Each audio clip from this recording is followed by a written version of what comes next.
अरे ज्या गाडगे बाबांनी मग त्याच्यात काय केलं आपल्याला माहिती आहे, त्याविषयी मी बोलणार नाही. धर्मशाळा उभारल्या, गोरक्षण उभारले, गोरगरिबांच्या मुलासाठी शाळा, वसतिगृह, पाणपोळ्या, घाट बांधले, मंदिर बांधले. अरे पुसदला जेव्हा एका मुका प्राण्याची हत्या होत होती, गाडगे बाबा त्या गड्ड्यामध्ये स्वतः उतरले आणि म्हटलं की पहिला सुरा माझ्या मानेवर फिरवा, मग या बकरीच्या लेकराच्या मानेवर फिरवा. असा महापुरुष आपल्याला भेटणार आहे. आता गिरी महाराजांनी सांगितलं की गाडगे बाबा वाचलं नाही त्यांनी, पण काय वाचलं होतं एकच पुरावा देतो.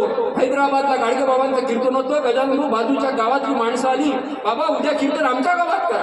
बाबा म्हणाले करू कीर्तन. एक मुसलमान गृहस्थाला म्हणे बाबाचं कीर्तन त्या गावामध्ये होणार नाही. बाबांनी विचारलं का होणार नाही? म्हणे बाबा तुमचं कीर्तन झाल्याने धार्मिक तेढ निर्माण होऊ शकते. बाबा म्हणे ठीक आहे. बाबा म्हणे सांग तुझ्या कुराणात काय सांगितलंय. तो कुराणातला एक पुरावा सांगायचा. गाडगे बाबा त्याच्यासाठी हिंदू धर्मातल्या ग्रंथातले 5 पुरावे द्यायचे. मंडळींनो 1.5 तास तो संवाद झाला, नकळत कीर्तन त्या ठिकाणी संपन्न झाले. ही गाडगे बाबांची ताकद आहे. म्हणून आचार्य अत्रे म्हणायचे की गाडगे बाबांना जर कुठं पाहायचं असेल तर ते कीर्तनात पाहावं. आणि म्हणून अशा प्रकारचं काम केलेले गाडगे बाबांनी आपल्यासाठी बाभुळीच्या काट्या देखील अंगावर घेतलेल्या आहेत, आपण बघितलंच. पण नंतर मात्र गाडगे बाबांच्या पायाच्या धुळीला देखील महत्व प्राप्त झालं. परंतु गाडगे बाबांना ना कोणाला तीर्थ दिला, ना कोणाला अंगारा दिला. सामान्य माणसं नव्हे तर या महाराष्ट्राचे मुख्यमंत्री गाडगे बाबांच्या पायाचं तीर्थ घ्यायला तयार होतं. मी भावनेनं बोलत नाही, बाळासाहेब खेर खुद्द त्याचे अनुभव आपल्या मुंबईचे त्यावेळेला मुख्यमंत्री होते. ते बाबांना म्हणायचे बाबा तुम्ही सांगा फक्त. पण बाबांनी कधीही त्यांच्याकडे फक्त कर्मवीर भाऊराव पाटलांच्या रयत शिक्षण संस्थेचं अनुदान सुरू करा याच्याशिवाय दुसरा विषय कधी मांडला. एक असाच दिवा जो तुमच्या माझ्याकरता संपूर्णपणे जळत होता, तो कधी विझू दिला नाही गाडगे बाबांनी आणि कधीही त्याला काजळी येऊ दिली नाही. पण जाता जाता फक्त एकच इच्छा व्यक्त केली, मरना भला विदेश जहान अपना. अरे राजवाड्यासारख्या धर्मशाळा उभारल्या.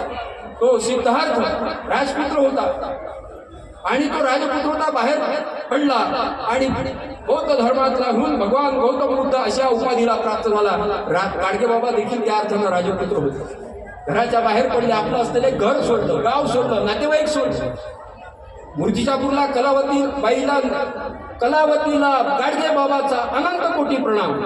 मुलीला लिहिलेलं पत्र आहे, आपण शक्य तितक्या लवकर गोरक्षणातून बाहेर पडावं किंवा कामधंदा करावं, मगच तिचं भाकरी खावं, ही गाडगे बाबाची तुम्हाला विनंती आहे.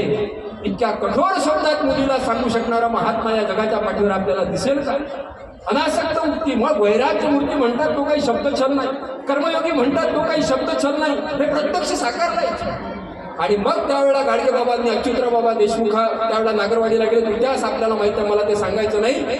पण गाडगे बाबांनी जेव्हा आपलं जीवन समर्पित केलं, गाडगे बाबांचं अंतःकरण पूर्ण शांत नव्हतं, कारण आपल्या पूर्ण सुखाचा विचार ते करत होते. आणि त्यावेळेला हा दिवा, हा सूर्य इतरांना विचारत होता की हे माझं व्रत समोर कोण चालवेल.